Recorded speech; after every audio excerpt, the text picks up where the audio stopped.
결혼한 지는 15년 정도 되었고, 저에게는 하나뿐인 아래 동서가 있습니다. 제가 정말 아끼고 소중하게 생각하는 동서인데, 얼마 전에 기막힌 일이 하나 일어나 그 이야기를 해보고 싶어서 이렇게 사연을 쓰게 되었습니다. 남편 동생, 그러니까 저에게는 도련님이죠. 도련님이 남편보다 많이 어린 늦둥이인데 젊은 아가씨랑 속도 위반을 하는 바람에 1년 반 전쯤에 좀 급하게 결혼을 했어요. 덩달아 저도 하루아침에 어린 손 아랫동서가 생기게 되었죠. 서방님은 30대 초반, 그리고 동서는 20대 후반의 어린 나이였지만 자신들의 행동에 책임지려는 모습이 기특했습니다. 흔한 젊은 사람들처럼 쉽게 아이를 지워버린다거나 포기해버리려는 생각을 하는 게 아니라 끝까지 책임지려고 하는 모습이 대견스럽기까지 했죠. 나라면 저럴 수 있었을까 하는 생각도 들었고 말입니다. 사실 평범한 20대 후반의 아가씨들 같으면 자기 치장하느라 바쁘고 놀러 다니기 좋아할 텐데 동서는 달랐어요. 결혼식도 생략하고 시집살이를 자처했습니다. 아이나 키우려면 아끼고 모아야 된다고 자기가 20대 청춘 다 바쳐 번 돈 2천만 원을 고스란히 들고 시집와서 알뜰살뜰하게 살림을 시작하더군요. 결혼 초엔 도련님이 작은 중소기업에 다니고 있어서 생활이 그리 어렵지 않았던 것 같아요. 200만 원 정도의 적은 월급이었지만 동서가 파트타임으로 집안 마트에서 아르바이트를 하며 어머니를 모시고 사는데 문제가 없었죠.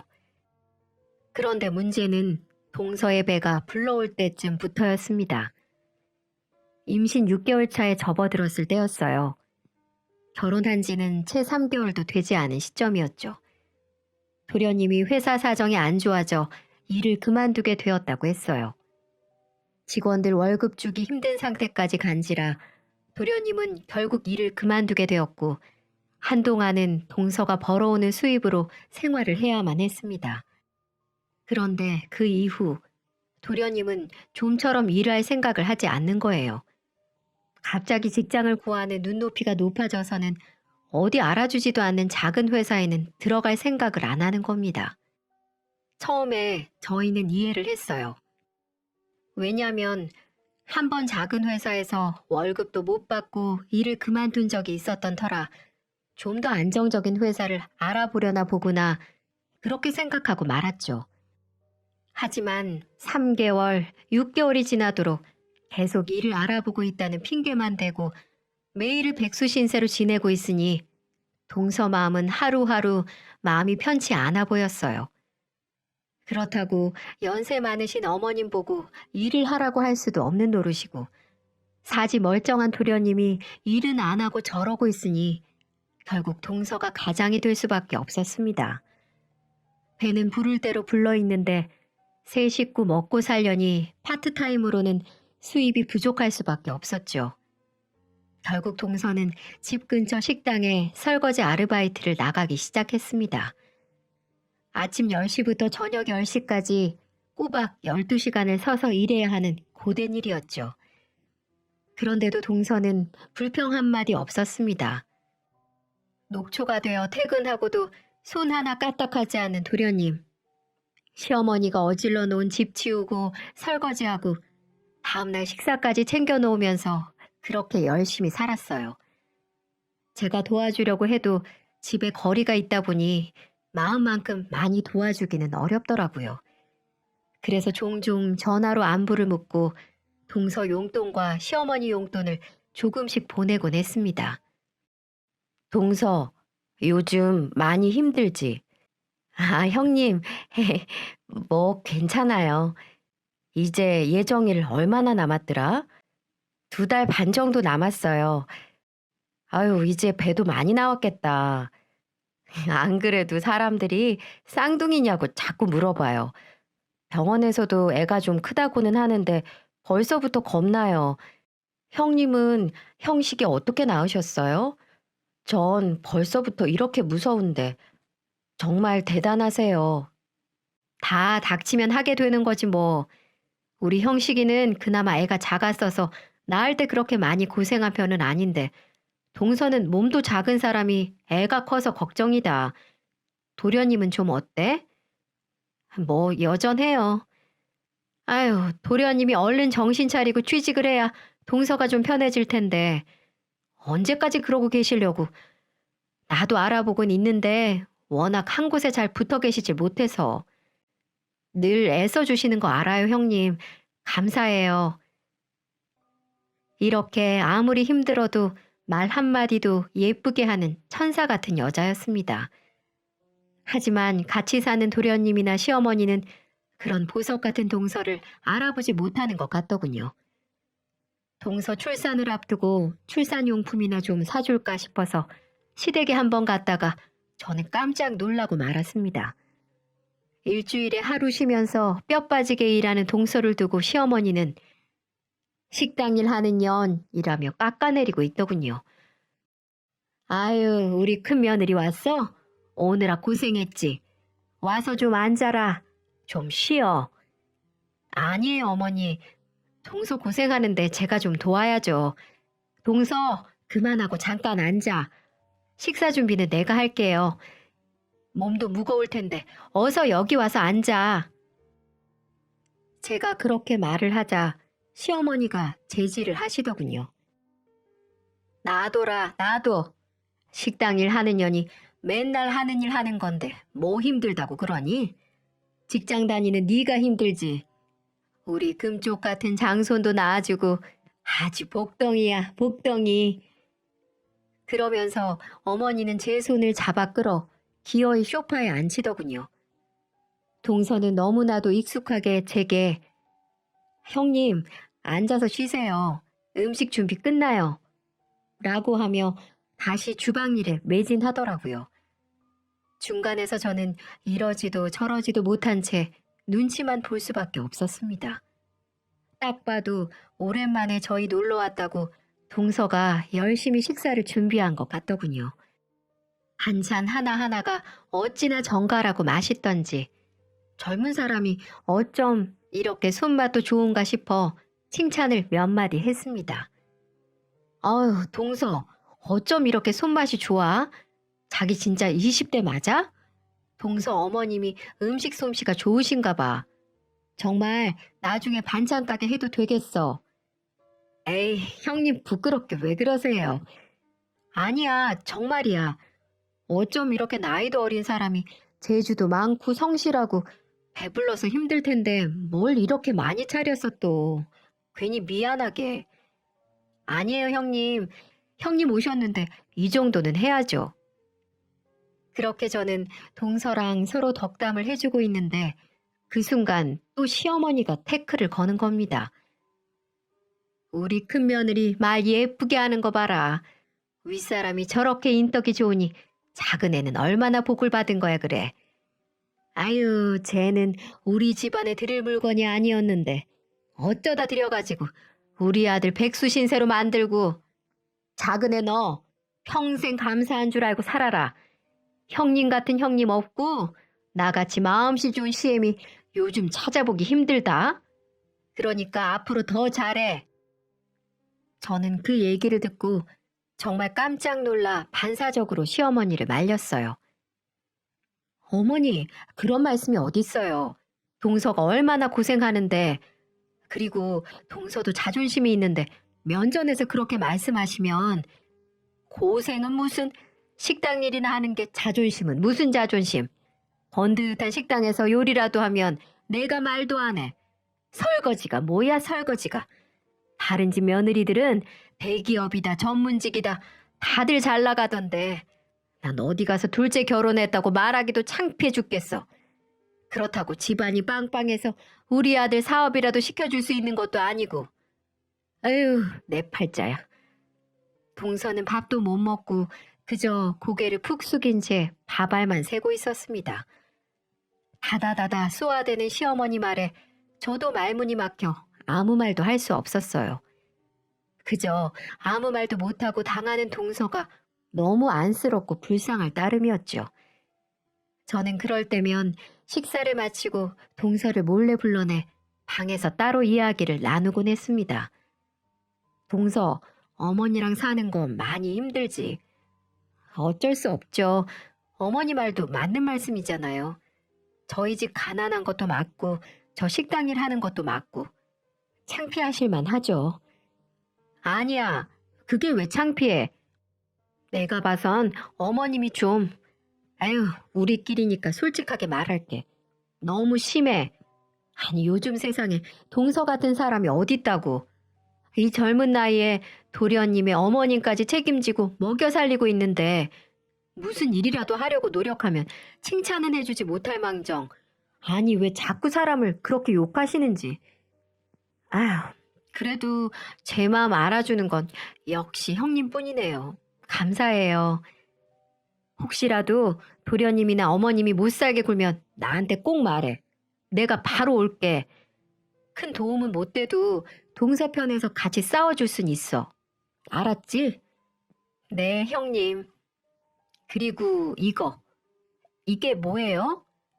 애 낳으면 돈 들어가는 데가 좀 많아야 말이지. 나도 우리 형식이 낳아봐서 알잖아. 애기 용품도 좀 사고 병원비에도 좀 보탰어. 내가 돈만 많으면 조리원비도 대주고 싶은데 100만 원밖에 주질 못해서 미안해. 그러자 동서는 제가 준 봉투를 들고 한참을 흐느꼈습니다. 그동안 얼마나 서러웠을까요? 말은 못해도 얼마나 마음이 아팠을까 싶어 저도 그런 동서를 꼭 안아주었습니다. 조카뻘인 동서가 가난하다는 이유로 식당에서 설거지를 한다는 이유로 시어머니한테 그렇게 무시당하고 사는 모습을 보고 있자니 정말 가슴이 아리더군요. 그 이후 저는 어떻게든 도련님을 취직시켜야겠다는 생각에 저희 외삼촌 회사며 아버지 친구분 회사까지 모조리 부탁을 했고 취직 자리를 만들어줬습니다. 하지만 도련님은 한 달도 채 버티지 못하고 늘 사표를 던지더군요. 이유는 단 한 가지였어요. 적성에 맞지 않다는 게 그 이유였습니다. 그 얘기를 듣고 참 어처구니가 없더군요. 요즘 세상에 적성에 꼭 맞는 일을 하는 사람이 도대체 몇이나 있을까요? 다들 어떻게든 살아보려고 어떻게든 가정을 지키려고 적성에 맞지 않는 일을 하는 사람이 태반인데 곧 태어날 아이도 있으면서 저런 식으로 일을 그만둬 버리니 도련님에 대한 실망도 큰 것이 사실이었어요. 그 사이에 동서는 아이를 낳았습니다. 예쁜 동서 얼굴을 쏙 닮은 딸아이였죠. 아이가 태어난 그날도 시어머니와 도련님은 한결같았습니다. 동서의 고생은 전혀 알아주지 않더군요.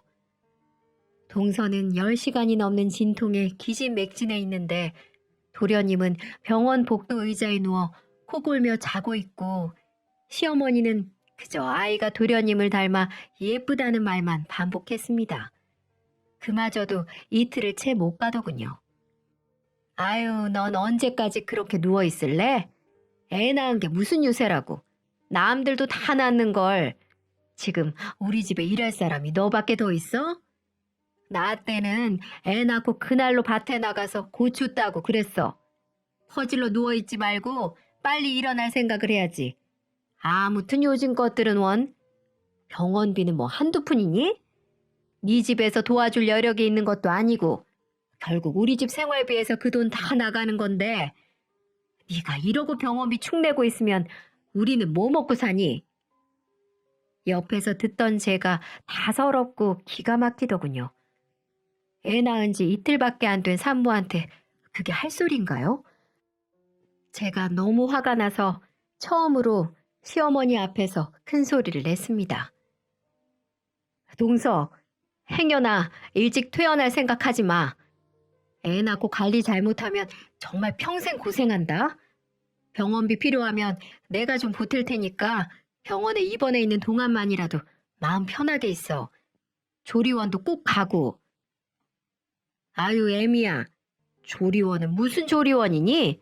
호강에 겨워서 요강에 뭐 싸는 소리 한다더니 아들도 아니고 기집애 낳아놓고 무슨 조리원이야.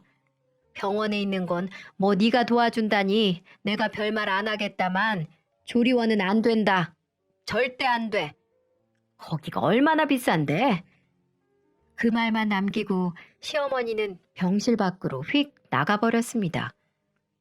시어머니가 나가고 난 뒤 동서는 또 울더군요. 그런데 평소와는 조금 달랐습니다.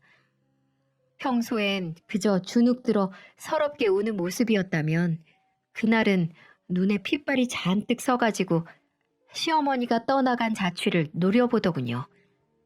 무언가를 다짐하고 있는 사람처럼 말이죠. 동서는 그리고 며칠 뒤 퇴원했습니다. 친정으로 가 2주를 겨우 쉬고 돌아와서는 곧바로 다시 식당 일을 나가더군요. 그러면 안 된다고, 더 쉬어야 된다고 제가 그렇게 말렸는데 동서는 연신 괜찮다며 고집을 부렸습니다. 출산 3주 만에 찬물에 손을 담그고 설거지를 하며 다시 일을 하는데도 시어머니나 도련님은 미안한 기색이 없었습니다. 동서가 출근하기 전에 모유 유축도 해놓고 가고 자기들 먹을 것도 다 마련해놓고 가는데 그나마도 애를 제대로 못 봐서 뻑하면 저를 부르기 일쑤였어요. 저는 시어머니와 도련님이 정말 이해되지 않았지만 동서 도와준다 생각하고 일주일에 몇 번씩 가서 조카를 봐주곤 했습니다. 애한테 얼마나 무심한지 어느 날은 애 엉덩이가 다 짓물러 있더군요. 기저귀를 하도 안 갈아준 게 이유였어요. 그래서 참다 못해 제가 한마디를 던졌습니다. 어머니, 애기 기저귀는 제때 갈아주셔야 되세요. 여기 보세요. 엉덩이가 다 짓물러져 있잖아요. 이러니까 애가 아파서 계속 칭얼거리고 우는 거예요. 아유, 뭐하러 기저귀를 잘 갈아줘? 어차피 또 싸고 그럴걸. 전현 저거 하루 종일 먹고 싸고 아주 지겨워 죽겠다. 울기만 빽빽 울어대고. 에휴, 낳을 거면 아들이라도 낳든가. 그리고 어차피 식당에서 설거지만 할 거면 애 데리고 가면 안 되나? 시끄러워서 살 수가 없어 아주. 아유, 어머니. 아유, 몰라. 네가 좀 보던지 해라. 난 여기저기 다 쑤셔서 찜질방이나 좀 갔다 와야겠다. 그렇게 말하시고는 뒤도 안 돌아보고 밖으로 향하시더군요. 아니, 어떻게 이럴 수가 있을까요? 다른 사람 손녀도 아니고 당신 손녀면서 어떻게 이렇게 매정하게 구시는지 정말 이해할 수가 없었습니다. 저는 붉게 짓물러 있는 조카의 엉덩이에 베이비 파우더를 발라주면서 제 아들 어렸을 때를 떠올리니 눈물이 울컥 나더군요. 누가 내 자식을 이렇게 대했다면 나는 참을 수 있었을까 싶어서 말이에요. 그렇게 시어머니는 정말 갑질의 끝을 보여줬습니다. 동서가 유일하게 쉬는 일요일이 되면 있는 일거리, 없는 일거리 다 꺼내서 일부러 동서를 골리려는 것 같았어요.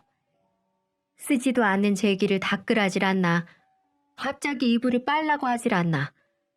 동서가 저에게 전화를 해 그런 이야기를 넋두리처럼 털어놓을 때면 아무것도 해줄 수 없다는 사실에 늘 미안했죠.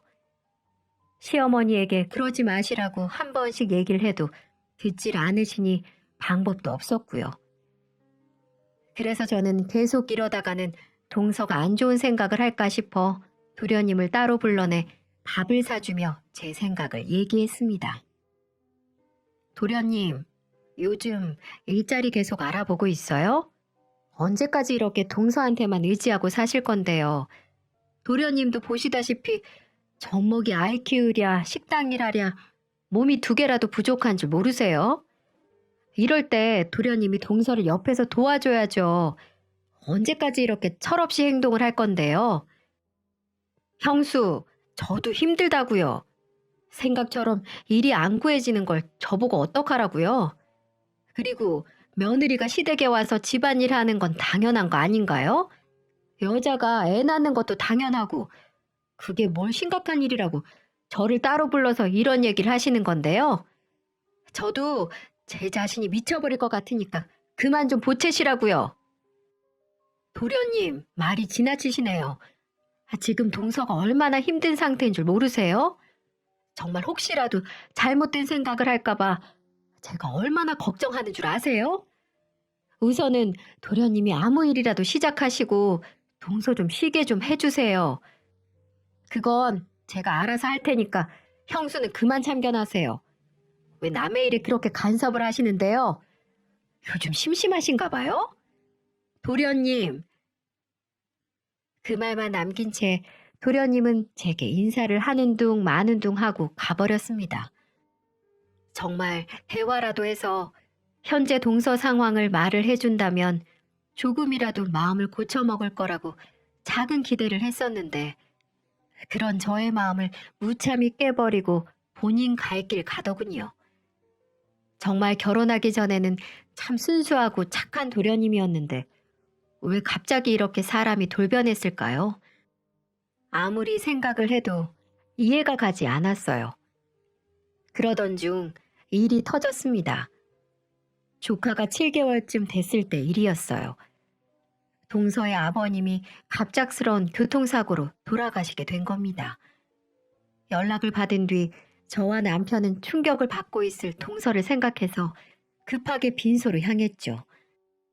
장례식장에서 본 동서는 황망한 표정으로 눈이 퉁퉁 부어 주저앉아 있었고 등에는 조카가 엎여 울고 있었어요. 도련님도 그때만큼은 동서 옆에서 동서를 달래며 제법 남편다운 모습을 하고 있더군요. 그런데 문제는 시어머니였습니다. 저희와 함께 빈소에 도착한 시어머니는 도착할 때부터 표정이 안 좋으시더군요. 저는 당연히 사돈이 돌아가셨으니 애도의 마음으로 어두운 표정을 하고 계신가 보다 했는데 그게 아니었어요. 헌화를 하고 조문객 식사 자리에 앉아서는 대뜸 술부터 드시더군요. 아유, 진짜 마음에 안 들어서 원. 네? 아니, 하필이면 지금 돌아가실 게 뭐니? 쟤네 집안 찢어지게 가난한 거 모르는 것도 아니고 자식이 쟤 말고 또 있는 것도 아니고 결국 이 장례 비용도 다 우리가 책임져야 되는데 꼭 장례를 3일씩이나 해야 되니? 아니, 그리고 화장도 그래. 그냥 어디 바닷가에 뿌리면 되지. 뭘 또 납골당에 모신다고 돈을 쓴대니. 진짜 하나부터 열까지 마음에 드는 구석이라곤 하나도 없어. 저는 주변 눈치를 보며 시어머니에게 목소리를 낮추시라고 말씀드렸습니다. 어머니, 사람들이 들어요. 목소리 좀 낮추세요. 내가 뭘? 내가 뭐 잘못 말했니? 사실이 그렇잖아, 사실이. 어머니, 아무리 그래도 장례식장인데 동서 생각도 좀 해주셔야죠. 지까지 걸 뭘 생각하고 말고야. 야, 둘째야, 둘째야. 시어머니는 조문객들을 맞이하고 있는 동서를 굳이 큰 소리로 부르시더군요. 네, 어머니, 부르셨어요? 예, 어차피 장례식 할 거면 좀 싸고 맛있는데 좀 고르지. 육개장 맛이 이게 뭐니? 싸구려 맛이잖아. 아유, 됐다. 가서 편육이나 좀 가져와봐. 먹을 거라곤 그것밖에 없네. 동서는 작게 한숨을 푹 쉬더니 곧 사라졌습니다. 그리고는 양손에 편육 접시를 들고 다시 나타났죠. 여기요. 그러자 시어머니는 동서가 가져온 편육을 한 입 먹더니 동서 상복에 휙 던지는 게 아니겠어요? 아유, 맛없어. 사람 없다고 아무거나 막 갖다 둔 거야? 아무리 손님이 없어도 그렇지. 아유, 너희 어머니는 도대체 어떻게 사셨길래 남편이 죽었다는데 손님이 이렇게 없니? 이래가지고 부조금이나 들어오겠어? 부조금이라도 들어와야 장례 비용이 좀 줄 텐데 이래가지고는 우리 집이 온팡 다 뒤집어 쓰게 생겼잖아. 이래서 가난하고 못 배운 것들이랑 상종하면 안 되는 건데 어째 집에 사람 하나 잘못 들여가지고 돈 나갈 일만 줄줄이 생겨. 그러더니 시어머니는 벌떡 일어나 화장실로 향했습니다. 그리고 잠시 후 돌아왔고 그때까지 바닥을 보며 주먹을 부들부들 떨던 동서는 갑자기 시어머니를 불러 세웠습니다. 그리고 시어머니가 동서 쪽으로 고개를 돌리자마자 동서의 팔이 풀스윙 하더군요. 시어머니의 고개는 반대쪽으로 돌아갔고 얼굴은 곧 붉게 달아올랐습니다. 너 인연 지금 뭐 하는 거야? 놀란 시어머니가 얼굴을 부여잡고 동서에게 소리쳤어요. 저와 남편 그리고 도련님은 깜짝 놀라 눈을 꿈뻑이며 바라볼 뿐이었죠. 지금까지 당하고 살아준 건 우리 애기 때문이었어요. 그래도 어떻게든 가족은 지켜야 하니까 아빠 없는 자식 만들고 싶지 않아서 애 할머니니까 그래도 예의는 지켜야지 끝까지 참아야지 했어요. 근데 이제는 도저히 안 되겠네요. 뭐야? 뭐가 안 돼? 인연이 지금 뭐라고 씨부리는 거야? 식당에서 설거지나 하는 천한년이 어디를 감히? 네, 저 식당에서 설거지나 하는 천한 기집애 맞아요. 근데 그 천한 일에서 번 돈으로 당신이 그동안 먹고 사셨거든요? 그 잘난 당신 아들 백수 건달되고 일은 안 하고 게임에만 미쳐 사는 동안 제가 만삭으로 불러오른 배 부여잡고 하루에 12시간씩 서서 설거지하면서 그렇게 번 돈으로 먹고 살았다고요. 그럼 최소한 고마워는 못해도 미안해야 되는 거 아닌가요? 미안하기는 뭐가 미안해. 자식이 돼가지고 부모 먹여 살리는 건 당연한 거지. 뭐 대단한 일 했다고 공치사를 바래? 그래요? 네, 알겠어요. 그럼 그 하찮은 일 저는 더 이상 안 할 테니까 어디 둘이 잘 먹고 잘 살아보세요. 형님도 저 좀 도와주세요. 도와주실 거죠? 갑작스럽게 모든 시선이 저에게 쏠렸어요. 저는 당황했지만 이내 마음을 굳게 먹고 대답했죠. 동서. 난 동서 편이야. 아니, 얘 큰애야. 어머니, 제가 몇 번이나 말씀드렸잖아요. 동서만한 사람 없다고. 동서 진짜 고생 많이 했어요. 저렇게 젊은 사람이 굳은 일 마다하지 않고 도련님이랑 어머니 먹여 살리려고 가장 노력까지 했는데 어머님이 너무하셨어요. 저도 당분간은 어머니 도와드릴 생각 없어요. 죄송해요. 그러자 시어머니는 갑자기 뒷목을 잡더군요. 동서는 그런 시어머니를 장례식장 밖으로 끌어내며 소리쳤습니다. 두 번 다시 그 집안에 돈 갖다 바칠 일 없으니까 당장 가세요. 가서 집을 팔든 장기를 팔든 알아서 먹고 사세요. 그렇게 하찮고 천한 저는 빠져드릴 테니까요. 그리고는 상주로 서 있던 도련님까지 내쫓아 버리더군요. 시어머니는 저를 붙잡고 곡소리를 내며 저게 어떻게 저럴 수 있냐며 매달렸지만 저는 그런 시어머니를 슬쩍슬쩍 피했습니다. 동서의 마음이 충분히 이해가 갔으니까요. 그리고 다시 장례식장으로 들어가려는 도련님을 말렸어요. 도련님, 저 좀 봐요. 왜 그러세요, 형수님? 동서 말 틀린 거 하나도 없어요. 지금 다시 들어가 봤자 좋은 소리 못 들을 거고 동서 속만 상할 거예요. 그냥 지금은 어머니 모시고 집에 가셨다가 내일 다시 동서 만나보든지 하세요. 동서랑은 제가 또 얘기해 볼게요.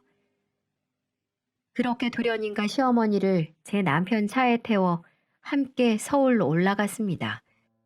그리고 전 집으로 돌아와 도련님에게 장문의 문자 한 통을 보냈죠. 지금 동서 옆에는 누구보다 도련님 역할이 중요하다.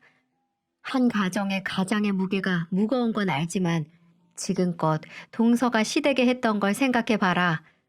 지금 마음 고쳐먹지 않으면 그런 착한 동서랑 이혼할 게 분명하다.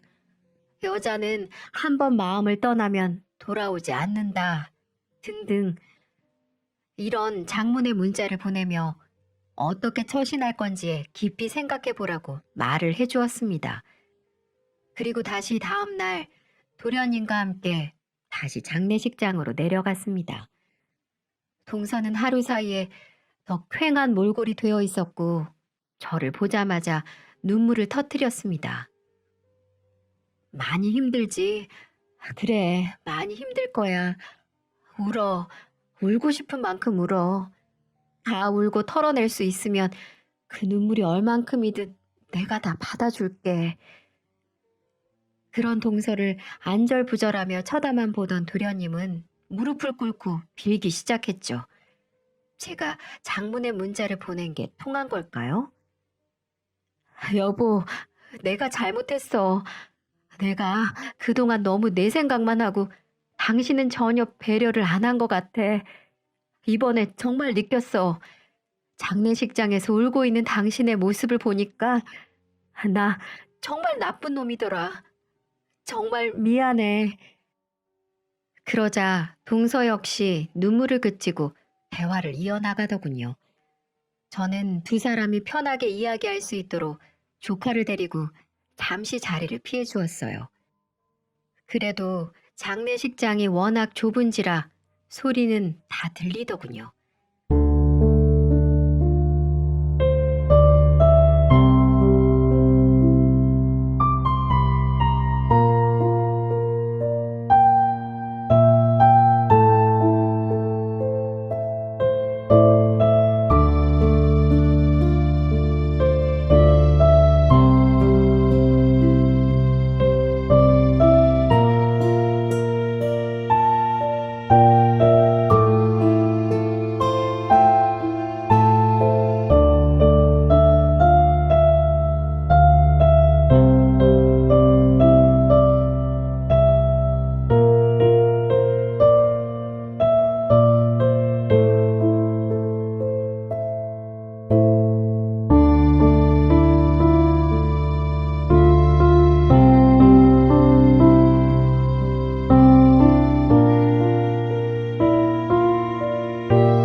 당신은 글러먹었어. 자식이 태어났는데도 변하는 게 없어. 내 아버지 장례식장에서 어머님이 그런 말씀을 하시는데도 말 한마디 뻥끗 못했잖아. 맞아. 모든 게 내가 잘못한 게 맞아. 당신은 내 편 아니야. 그냥 어머니 아들이잖아.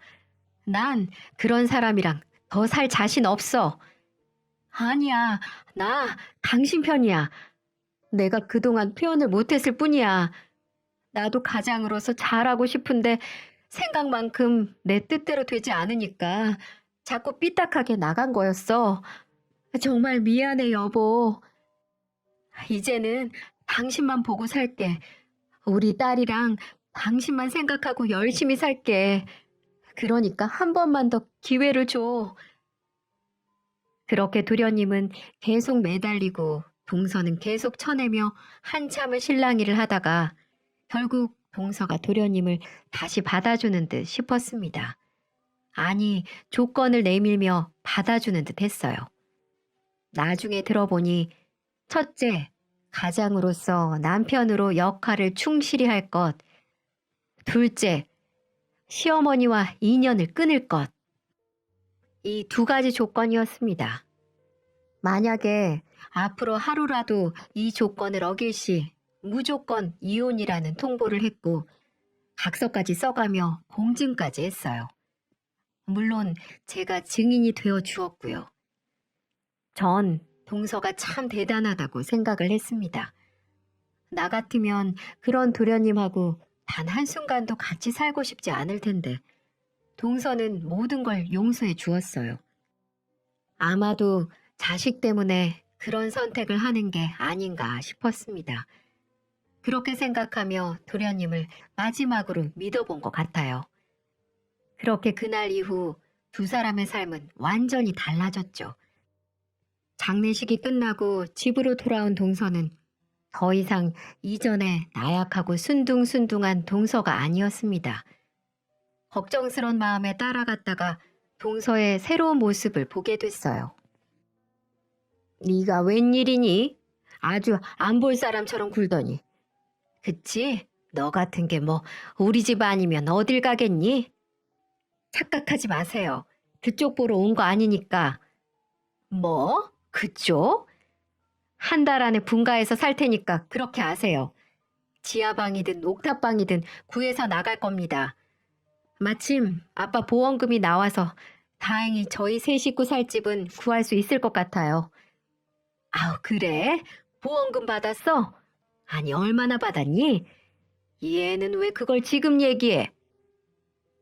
그 와중에도 시어머니는 분위기를 파악하지 못하고 사돈 어른 보험금에 눈독을 들이더군요. 당신한테 줄 돈 단 한 푼도 없으니까 착각하지 마시고 그래도 예정이 있으니까 한 달 동안 밥은 먹게 해드릴게요. 대신 그 이후엔 10원 한 장도 이 집구석에 흘러들어오지 못하게 할 겁니다. 천한 식당 일을 하는 며느리 손으로 호의호식할 생각 마시고 폐지를 줍든 어디 남의 집 파출부를 하든 알아서 하세요. 시어머니는 열이 받았는지 동서 뺨을 후려치려고 손을 들었고 동서는 그 손을 턱 하고 드라마처럼 막아냈습니다. 시어머니 얼굴이 얼마나 울그락불그락해지던지 정말 볼만하더군요. 저는 속으로 동서를 응원했습니다. 사람 귀한 줄 모르는 시어머니는 호되게 당해봐야 한다고 생각했거든요. 그 후 동서는 진짜로 분가를 했고 시어머니의 생활비를 모조리 끊어버렸습니다. 시어머니는 저희에게 손을 벌렸지만 저희도 거부했죠. 동서의 간곡한 부탁이 있었기도 했고 저 역시 시어머니의 못된 버릇을 고쳐야 된다는 생각에 동의했기 때문에 단 한 푼도 들이지 않았습니다. 결국 시어머니는 근처 건물에서 파트타임 청소 일을 시작하셨고 한 달에 60만 원 남짓되는 월급과 연금으로 혼자 생활하고 계십니다. 동서는 다행히 이혼하지 않고 지금까지 도련님과 잘 살고 있고 도련님은 그 사이에 낮에는 공장에 다니고 밤에는 틈틈이 대리운전을 하며 집안의 버팀목이 되어주고 있어요. 놀라 보이게 바뀐 도련님을 보며 아마 이건 동서의 큰 결단이 아니었으면 이런 일이 생기지 않았을 것 같네요. 네, 맞아요. 모든 사람들은 좋은 직장, 많은 돈을 벌고 싶어 하죠. 도련님은 한때는 좋은 직장 다니고 싶고 좀 더 나은 환경에서 일하고 싶어 동서를 힘들게 했지만 지금은 누구보다 책임감 강한 멋진 아빠로 돌아와서 너무 고맙게 생각합니다. 사람 위에 사람 없고 사람 밑에 사람 없다는 말 있잖아요. 그런데 저희 시어머니는 그걸 참 모르는 분이셨어요. 정작 자기는 돈 한 푼 못 벌고 며느리가 벌어온 돈으로 먹고 살면서 열심히 사는 젊은 며느리 응원해주지는 못할 망정 식당 설거지한다고 구박을 하다니요. 인과응보 제대로 당했다고 생각합니다. 저는 여전히 동서와 좋은 관계를 유지하고 있고 명절이 되면 저희 집으로 모여 맛있는 음식 나눠 먹으며 잘 지내고 있어요. 물론 시어머니는 빼고 말이죠. 하루빨리 시어머니가 동서의 소중함을 느끼는 날이 왔으면 좋겠습니다. 진심으로 미안하다고 사과하고 고맙다고 인사해야 동서의 마음도 조금은 풀릴 텐데요. 지금까지 긴 이야기 들어주셔서 감사합니다. 여러분은 저희 시어머니 같이 어리석은 행동하지 마시고 언제나 주변 사람들 소중하게 생각하며 늘 행복한 하루하루 보내셨으면 좋겠습니다.